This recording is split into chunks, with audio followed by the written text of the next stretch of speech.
welcome to Almaz podcast. Today we decided to have a holiday-themed episode, so it's a very special edition. We want to congratulate everybody with upcoming holiday season and wish all the best for the next year. We hope it would be easier than this one. But for today we decided to do a retro and to discuss what has happened during the last year, good and bad, as usually most retros go, they go all the way. And usually everything is good. Everything is good? Of course, everything is good. We had great pandemic. It is great pandemic season, I will say. Yeah, not the first year. It is many to ongoing, many to come. It is special, and we need to learn how to live in pandemic. So, but we kind of do, because this year it was already full-scale working. Although, traveling was still restricted, but we did like 8 deals this year. So the third fund starts working in a different mode than before, but still it's full scale. No, previously I thought that when you're doing deal, when you see the entrepreneur, you can do only such as deal, since you need to feel the physical contact and like body language to decide it is good person or not good person. So since you see company on the papers, but person you would like to see almost touch what is about this person, but we learn how to do it without SIC. We started to invest companies, and we started to invest in entrepreneurs whom we didn't see before.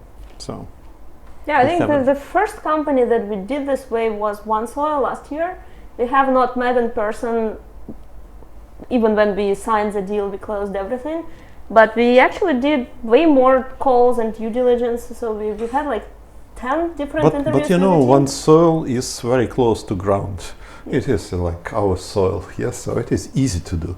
So when you're speaking about something flying or something, I don't know, moving, so it is slightly different. So ground is ground. And you can plant something and hope it will grow, Yeah, but we did, so OneSoil was the first one, but we actually did quite a lot. So like D-Market is completely metaverse in virtual worlds, nothing connected to the ground in any way. But it is futuristic future. It is also like fun, since if you started to think about pandemic life, so you started to think that you will start to live in virtual reality. So for this reason, it is also right choice. Yeah. But the pandemic changes other things as well. So it has changed the way different geographies work and what types of companies come from these geographies. So previously, we have not seen that many European focused deals, for example. Now people started to see that, first of all, internet brought ability to communicate much easily between facilities and to make pandemic again added the ability that everybody can move online and solve many problems online. It is no needs to be on physical contact always. So from this perspective, it has became why not to stay in own culture and to do in own culture is a great sense for world. So it is possible this trend will go forward, and we will see more and more domestic growing companies, I will say. Supply chain disruption also affected a lot of companies. So even from the new ones that we have in the portfolio, and then the ones that have been there before, like everybody who's working with hardware vendors one way or another. So some hardware vendors, like headphone producers, had to switch their chip makers because they were not available, the usual ones. So most of them actually switched to Chinese ones. And with another portfolio companies, it's a silicon vendor. We also see that even getting the boards when they already have the chip is not an easy step right now. It is also strategic planning, I think, for many corporations, since everybody fighting for the bigger income, and from this perspective they started to miss the mass production, which brings them tiny bits of income or revenue from sales of some kind of devices, which now costs very little. So it is one of the problems I see as well. But also the deglobalization of the world, it led to more bottoms-up approaches in many countries, and that is also led by attempts like RISC-V, for example, which initially are created to leverage the companies that are distributed, are smaller, can do something in very different geographies. And we've seen during the last 2 years, more than 1,000 companies emerged just in RISC-V. And compared to how it started and when we invested in Esperanto Technologies in 2017, the last years that were during the pandemic actually showed the biggest growth ever. People started to see the dependency from one vendor or few vendors becoming pretty critical for many. So if NVIDIA will not deliver for you enough, let's say, boards, you are miss your target. So if Intel did some mistake or somebody started to speak about some vulnerability of the device, it is also a problem. And RISC-V has many advantage. And the second one, big influence of the open source itself, yes. So, and move to open architecture, it is one of the way. It is not only in RISC-V, it is also with Open Run, with many other stuff. Since it has started to be moved by, let's say, open software, which became actually factory of standards. It has became the requirements for hardware, since it is need to be ones like nicely built vertical between, let's service and between actually silicon. So from this perspective, it is all movement moves this. And third one, many countries also tired from dependency from few vendors, which can be regulated by one government here. So, and it is also some push. Many governments thought we have intellectual process to build our stuff by ourselves, and it is helped to move open source and open architecture to the world. It is some kind of mix of trend, I will say. Yeah, but I agree completely that the one of the most interesting things is how it actually goes down the stack, because before the hardware was more or less commoditized, so it was easier to just put the same like x86s everywhere and just optimize based on software. It's not enough anymore. So the optimization goes below the levels to the hardware, and that's also creates more diversity. And there are way more specialized chips, way more special architectures, way more working and creating instruments, for example, for FPGA world, trying to move it closer to software-defined world. So that's actually one of the bets that we are making in the fund as well. And I think that's creates not only this opportunities, but it creates the actual shift in the world, because more companies, so there's a barrier of entrance is lower. More companies can do that, even if it's a small Chinese company in some university. I will say smaller teams can do much more than done before, and more important, they can do intellectually sitting in geography, sitting in many places, and to pick up the best talents to do and deliver results.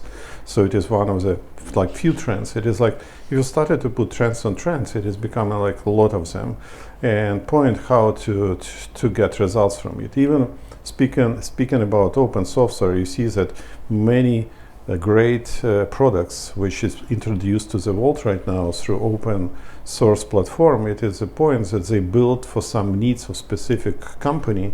They solve this problem for themselves, and after it is too expensive to keep this great product inside, and they put in this open source market and getting a lot of contributors who can improve these results and deliver these results to more faster to actually end customers, and many people can use this, and it is one of the trend. Big band can build full stack of product, big manufacturer company can build stack of product, Amazon can build stack of product which they can use for themselves but also can contribute to the world. That's true. Actually, learning how to work with open source world was one of the most interesting processes during this year, because it works at completely different level, with completely different rules, driven by technical community, and it's based on merit rather than anything else. And it's very interesting how these different ecosystems form around different products. And the same way it happened actually with ClickHouse. The product that was developed inside Yandex actually was already used in many other companies.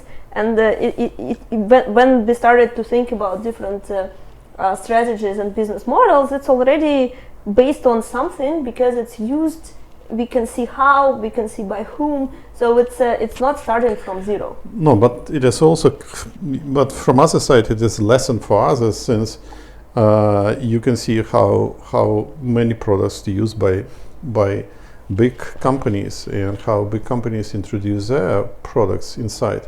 Where's the learning curve how to make business from this? Yes, so we see even in our portfolio some companies still learning how to do it, and we see how difficult it is. We see that some companies which introduce product to the market, great product, but they cannot move them to commercial, let's say, success. It is still a lot of opening need to be happens there, but it is clear the model is moving. Yes, so, and it is clear that many countries started to see that we more trust to the open source. So there we see that also different companies, different countries try to form these different alliances, collaborations, and different structures to actually try and collaborate and figure out the way to make it compatible. Yeah, but it has became also challenge. Challenge is coming from point.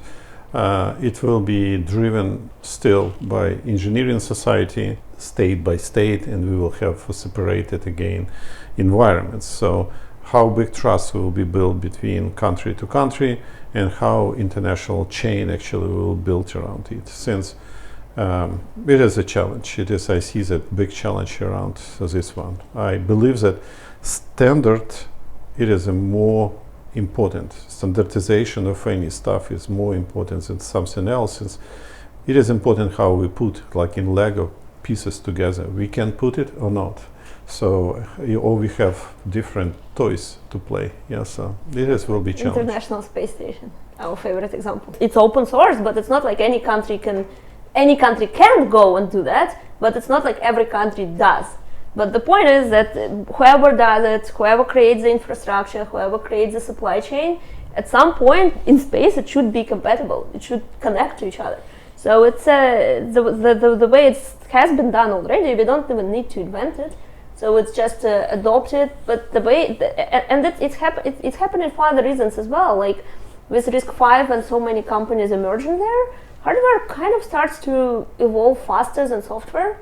And new versions are not compatible with the old ones, and when you get some whatever base station somewhere in Brazil and you want to move from one to another, it just won't be compatible. Your phone won't connect. So to avoid this, some standards should be evolving, some standards should be agreed on.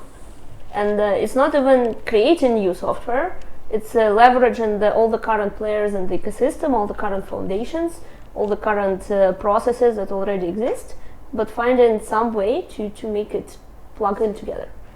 Yeah, it is only, I started to remind myself about how many protocols in meetings was required to build this space station. So from this perspective, if we're more smarter, I mean the technical world more smarter than politicians, and we will find a way to put together right protocols and right foundations, like infrastructure, open infrastructure or something. Foundation, it will give ability to combine this more faster, and we will not have 10 or 15 tries, and after 50 years finally we'll have this software space station mixed with hardware and everything. So I believe that next year will show for us. Yeah. So, and I look forward for this new year actually. In 50 years probably it would be already completely automated, like with NFTs, with smart contracts, so people won't even be required for that. But next year for sure. So the question is how all these trends that you mentioned can be combined. So it's about infrastructure, it's about using all the new layers that exist with, for example, metaverse, and how they affect it with NFTs and smart contracts development. And it's also the question of how machine learning can be used in all of this, and how it can leverage and accelerate these processes. So it combines at some point. Yeah, I only believe that few of our companies will contribute a lot in this direction to rebuild myself as this metaverse. It'll live forever over there. So as a some character, but not in physical world, but in metaverse. And if you use NFT, you have to like destroy this body. But anyway, yeah, that's actually a lot of efforts around that. How do you make sure that the characters that you have in the game is not just a picture of you, but is actually you. So it's not can't be in different worlds at the same time, like you can't right now. So it's basically the way to try to make sure it's unique and it's connected to the actual person. Yeah, I hope. So metaverse is a very interesting topic, but there are other infrastructure layers that are also evolving. Like we have seen with industrial market and our portfolio company Xometry that actually did an IPO this year, a successful one. And we see that other companies like Acronis is also going to building their own infrastructure, and like Hover that's doing that for a specific layer of the market, which is 3D models of houses, basically creating this metaverse of actual houses and actual homes we live in.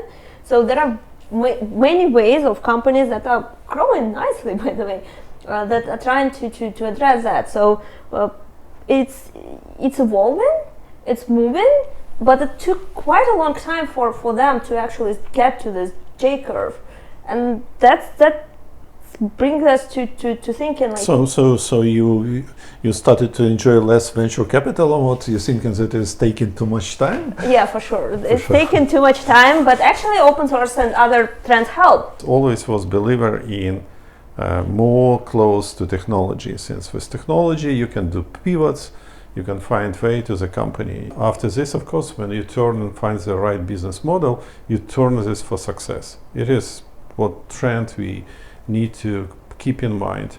And from this perspective, it is how to manage money becoming also very important. I don't mean for companies, but for us, to have company to support our companies on later stages, how to work with LPs who to participate in our whole cycle, or we have some LPs who support for whole cycle, but we have also newcomers who support us for specific growth of the companies. Yeah, so it is some kind of changing of the business model of venture funds ahead as well, I believe strongly. So, and of course, Fund 3 we are running through traditional routine, but future possibly will require a lot of changing in any future fund. And the changes also have been partly driven by the, as we discussed, geographical structures. It is pretty important for us, if you're speaking about Almaz, it is very important to keep this bridge. I mean bridge not only from point of view which you name move companies from US to from Europe to US. For some companies it has pretty big reason, but from other side to keep bridge from US to Europe. And more important also, which many funds failed, yes, so not to break the bridge, since the bridge is easier to break when you started to use purely European deals and purely American deals. And in this case, economics different and speed of growth different, and from this perspective, team become disorganized. I hope that newcomers who we got with US experience and European experience, and we like choosing newcomers for US office and for European office pretty precisely. I would say that even if we look at, let's say, complicated situations during this year and not that successful stories that we had, maybe even some like hard personally to handle, I would say that most of them actually failed because of the absence of this bridge. No, you're completely right. All this crossing of the bridge need to be happening at the right time. We had pretty good companies and with great potential which we not realized, but we always need to see that any success exists from people who run this company, not only from us, from people who run these companies, from their vision and ability to execute this vision, and more important, fight and defend for this vision as well. And also like right strategic move. And many entrepreneurs, especially first comers who try to build and say believe they can do, sometimes fail. And it is okay. So we keep eye on them and to see what they will do next year, since market is not ready. I remember from my personal life all this stuff, when you go slightly ahead or too ahead of the market needs, you lose opportunity, and after this someone build great story on the base of your actually dust. So on the path that you found, but we're not able to. But it's not easy to decide to write off a company. But actually, that's a very important learning for investors as well, to know where to stop and to decide how to manage reserves and everything. And for us, it's also been a learning curve, and we try to be more disciplined about it. And that was actually the point where I think that you learn a lot from our mistakes. Yes, so mostly from mistakes, but. So you cannot. It is difficult to learn from success. Yes, so it is easy to have fun from success, but to learn from success is pretty difficult. It is much easier to learn from the failing or like difficult times, since you're thinking much more about what you did wrong. On this very positive note, so what would you say is your goal for the next year? So this year, learning on mistakes. No. This year, not from learning from mistakes. We have pretty good exits. We have pretty good moves with our companies. Closing the third fund. We have great closing of the third fund, which is not easy time for anybody, but we are happy. We achieve a lot with our companies, with our exits, with our new investments, and ability to close fund and to move forward. As for future, it is bright future ahead, since we learn to work in different environments. I think we have great team and ability to add people to the team right now in US, and to make more strong our team in European environments. We need to learn for next year some other markets. We try in the past to look on the east to find something there. Possibly we need to look on the south from our side to see opportunities. But more important, we did some opening. We opened for us new opportunities, and it is not related only for modern words, age and artificial intelligence and blockchain. We saw that we can do something in this direction, and we are happy. But we see that trend, how it is delivered to the markets through open source and open architecture, open for us new opportunities. And it is where I believe for bright 2022. Thank you so much for watching this podcast. Again, congratulations with upcoming holidays. Hope you have great weekends around it, and a lot of energy for the next year. Please subscribe to our channel. You can leave comments and ask questions for the next podcast we'll have with Alexander, or for just any suggestions for other guests and other topics you want to hear from us. And stay tuned for the next ones.